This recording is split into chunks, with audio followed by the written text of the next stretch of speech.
Alright, before this video starts, I would like to put out the prerequisites that I kind of mentioned throughout the video. I just want to put it at the beginning. Prerequisites. You need to know how to build the major scale. You need to know how to harmonize the major scale. You need to know the chords of the major scale, or the chords of a key.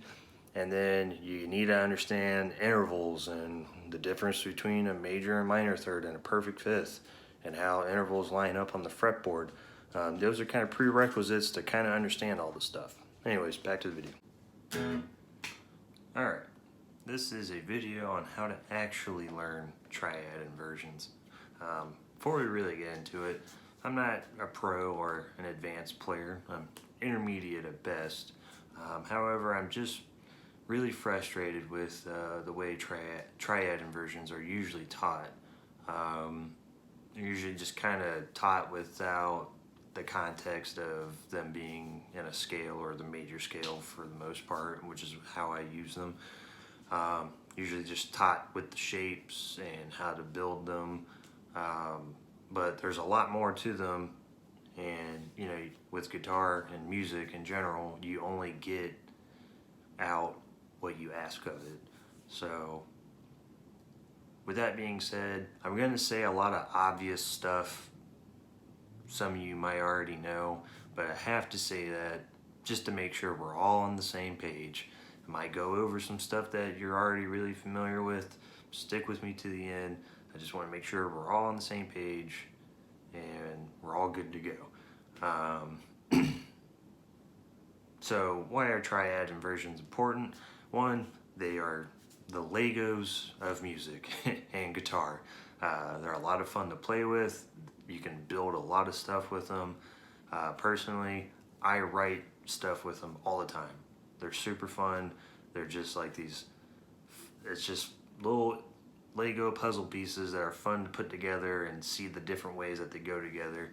And also having a real deep understanding of triad inversions, your triads, and how they all link together. It gives you a strong foundation with the intervallic nature of the guitar fretboard, and it's also a good way to kind of get you to understand voice leading in a way. This knowledge really will help segue yourself into that kind of next level stuff. But most importantly, it's just fun to play with them, and you know, it just really deepens your knowledge of the fretboard, because I personally think of the fretboard in intervals. I don't think about notes too much. I know when I'm on what chord, what intervals are available, and what interval I'm usually playing within a scale. I just think intervallically. There's a lot of ways to think about the fretboard. This is just my preferred method. It helps me get around in the way I think. So, but yeah, I would definitely, before really getting into triad inversions, maybe understand the way intervals line up on your fretboard, which is a different video. So let's just get into it. With all that being said, I got a couple steps for how you should go about learning it. And for today, we're just going to be worrying about the top string set or bottom string set, whichever. But for me, most of the action with triad inversions happen on these 4 strings, the top 4 strings, if you will. That's where most of the fun is for me, personally. So we're going to worry about just the top 3 here for all the examples. So, and for the sake of brevity, because this video would be an hour long if I had to do all the string sets. So, and also because of that, I am a fan of thinking exercises, things that you actually have to use critical thinking skills to work through. So none of this stuff is going to be tabbed out for you. The only tabs you're going to need is for the first step, but the point of this exercise is to get you to use your critical thinking skills and think your way through it. because your critical thinking muscle is something that needs work, and it'll help you, or working on it will help you get faster at these kind of things, so where you're not thinking as long. So eventually all the critical thinking you do turns into the stuff you're doing becoming automatic without much thinking, or any thinking for that matter. So yeah, there's not gonna be any tabs. The purpose of this is to think your way through it. So let's get into the first step. The first step is just learn the shapes. Go on Google Images, type in your major, your minor, and your diminished triad inversions. They have PDFs on there. They're for free. You can print them out, whatever.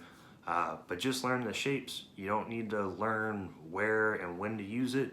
Just learn the shapes. Have them under your fingers and be familiar with them. That's step one. Alright, so after you learn all the major, minor, and diminished triad shapes on all the string sets, the next step, step 2, is to understand the order of the notes and intervals. And what that means is, you know within the shape which one's your root, which one's your third, your major or minor third, and which one's your fifth, or if you're playing a diminished chord, your diminished fifth. So that's the next step, is be able to identify which one of those notes is which interval in the chord. So that's step 2. So if we have this inversion of G major, you should know that this is your third, this is your fifth, and this is your root, meaning that this is the first inversion because it starts on the third of the chord. So the trick to that is to learn each shape and which intervals on top. So that's the next step. Alright, so now that you know how the intervals line up on each of the inversions and which ones are on top, the next step is to be able to move between the inversion of one chord, whether it's the major, minor, or diminished one. So you want to be able to play it in one spot, move to the next spot on the string set, build it, move to the next spot. There's only 3 of them, and then you can maybe do the octave if you feel like. So I'll show you what it should look like. So we have our G major.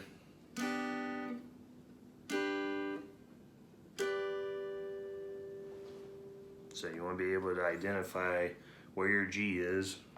For example, G's right there.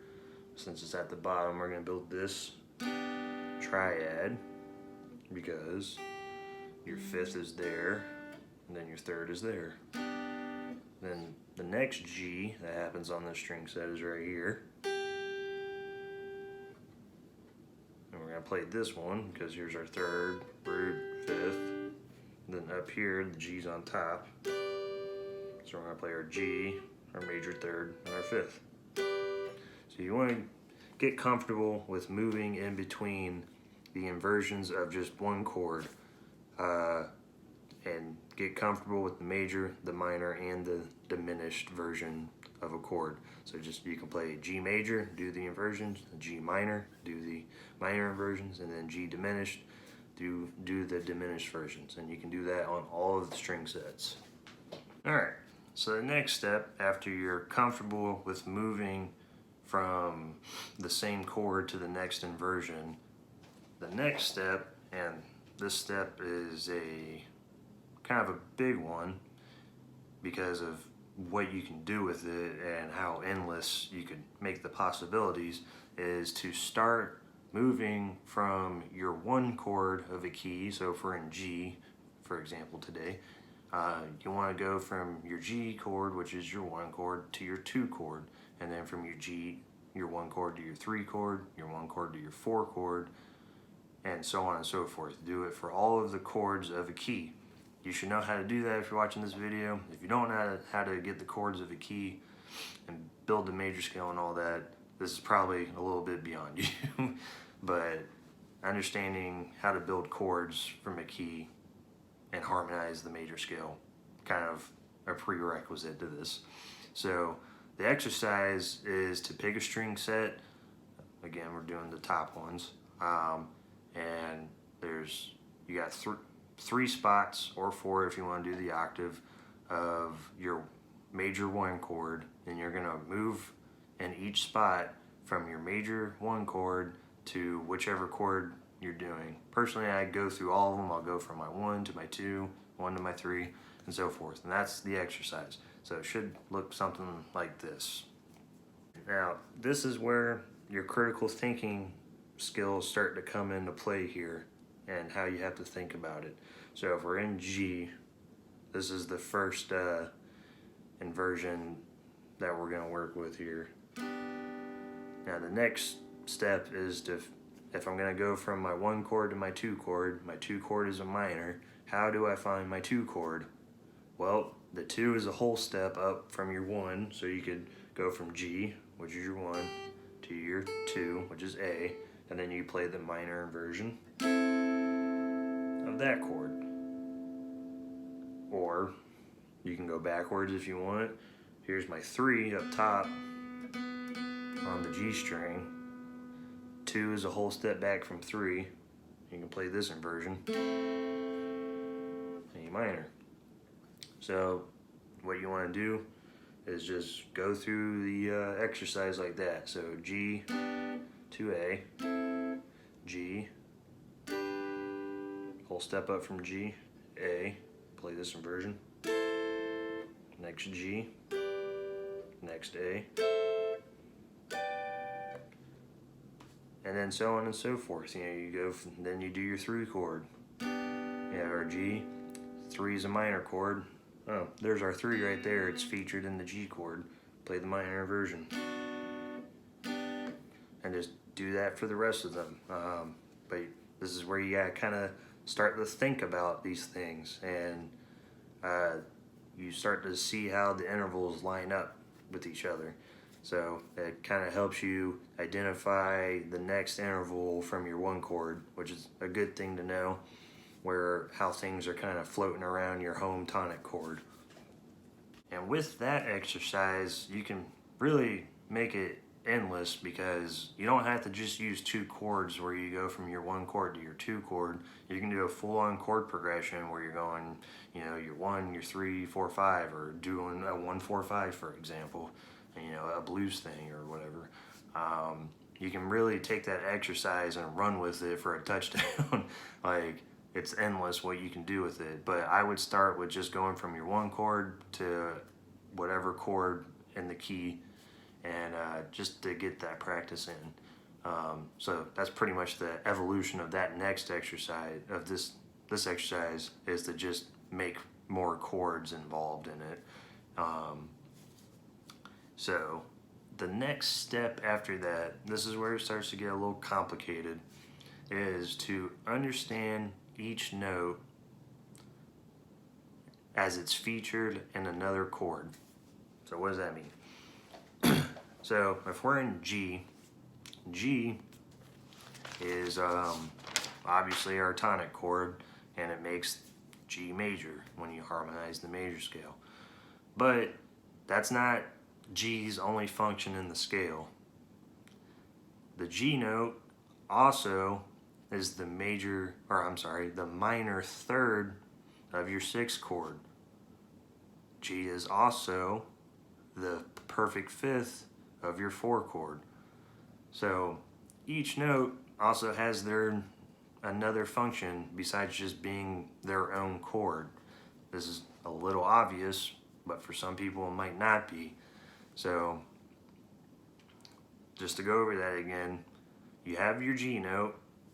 When you harmonize the major scale, it makes your G major. But G is also part of other chords in the scale. For example, being the minor third of your 6th chord and being the perfect 5th of your 4 chord. Now, you can write out a chart for this, and I'll show you my crappy handwriting and what you can do for that. But this is the next step, is to understand that each note can also have another function within other chords.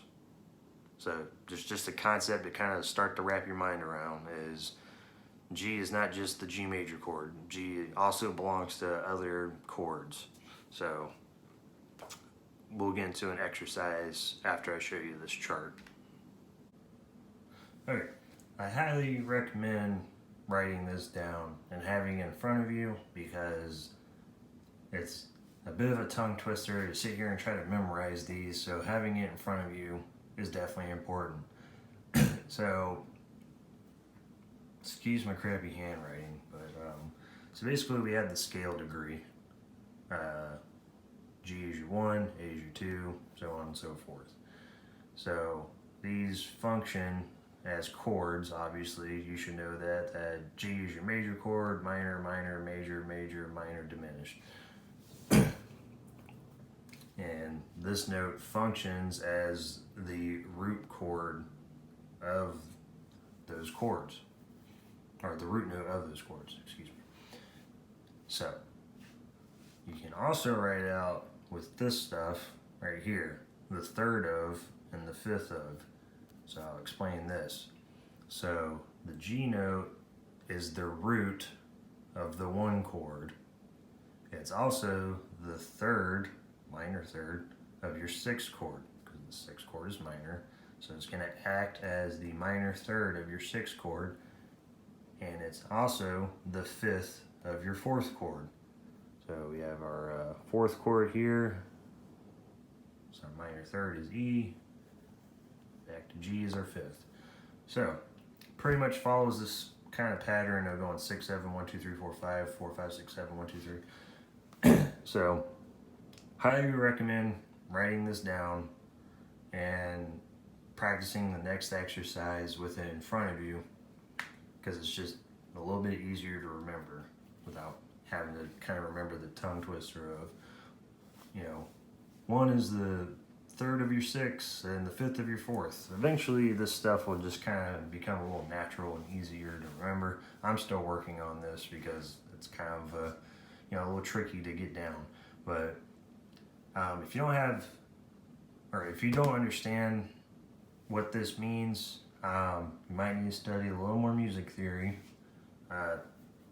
or you can maybe ask some questions. But this is the best kind of visual representation I can give of this kind of information where it's not as confusing.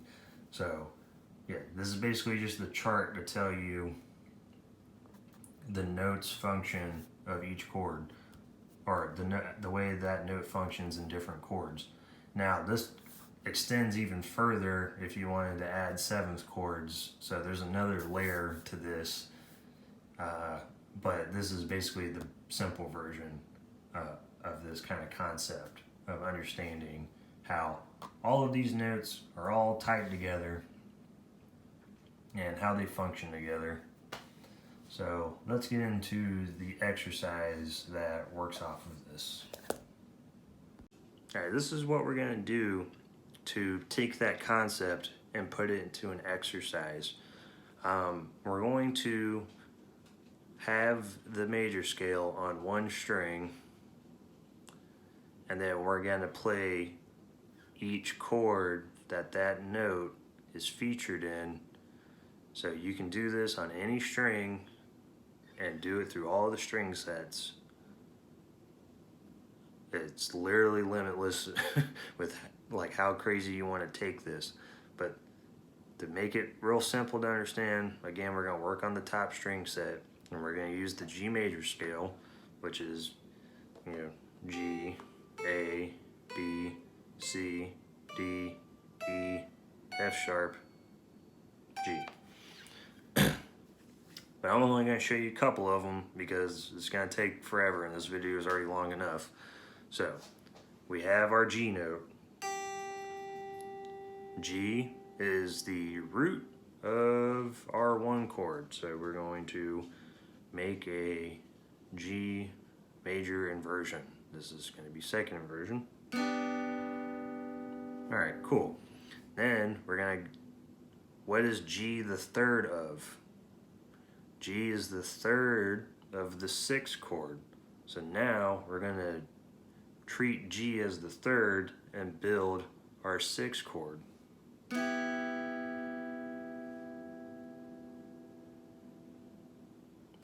This would be the 6th chord, which is E,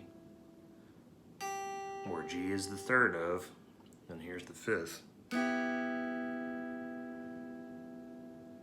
So again, we have G major as it is as the root, and then G as the third of the 6th chord. So if this is the minor third of the 6th chord, that means the root of the 6th chord is right there, and then its 5th is right there.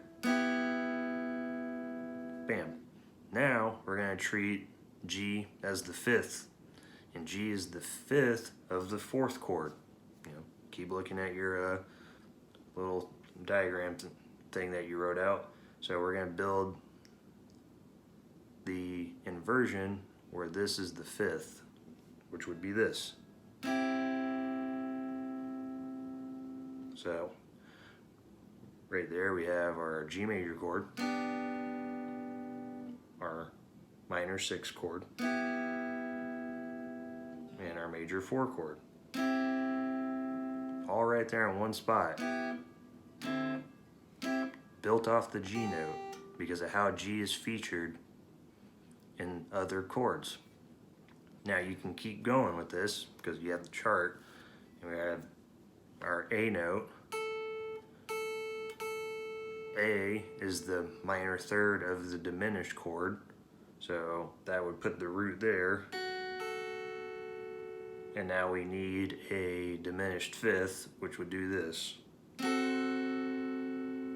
So these two are right there. It's kind of like a D major, but back one. And then A is also the 5th of the 5th chord. So then you can do this one. So on and so forth, all the way down the scale.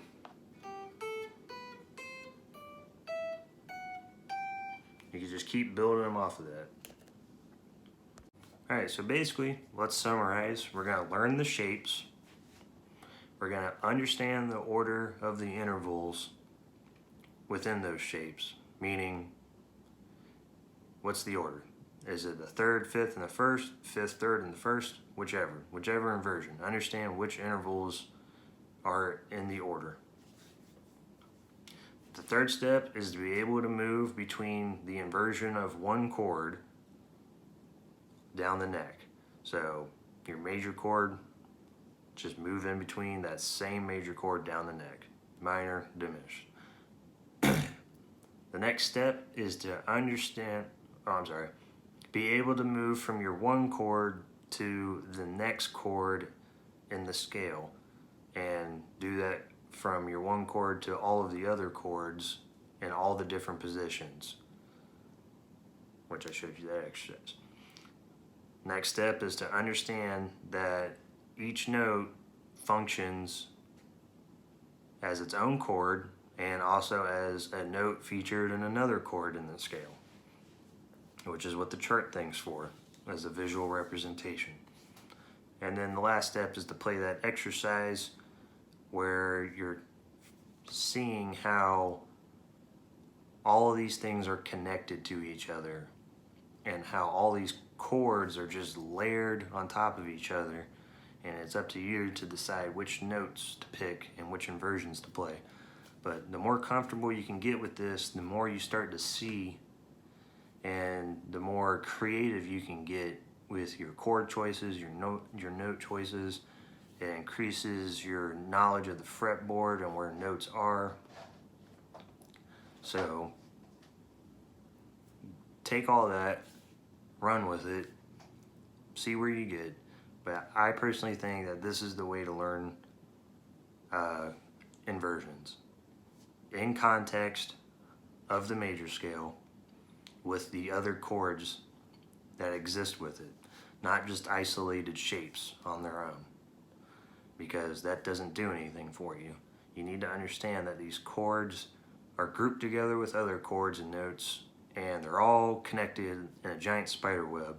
And the more you can understand how they're connected, the faster you can navigate through them and play different chords, different embellishments. It's just a great tool to have in your pocket, because also this methodology applies to other concepts, especially when it comes to scales, like the pentatonic, and then learning the modes. It's almost the same kind of methodology you could use, which I could do another video on. But this is personally how I like to go about it. This is what I'm practicing currently to really have it down. But I can tell you that just like the little bit of stuff that I've been able to write, 5-6 different things that I've come up with, have just been incredibly fun to play. Highly recommend trying to get this information down and working your way through it, because it's a lot of fun. If you have any questions, just hit me up in the comment section. Let me know. I'll try to answer the questions as best as I can. But yeah, keep on jamming. Have fun.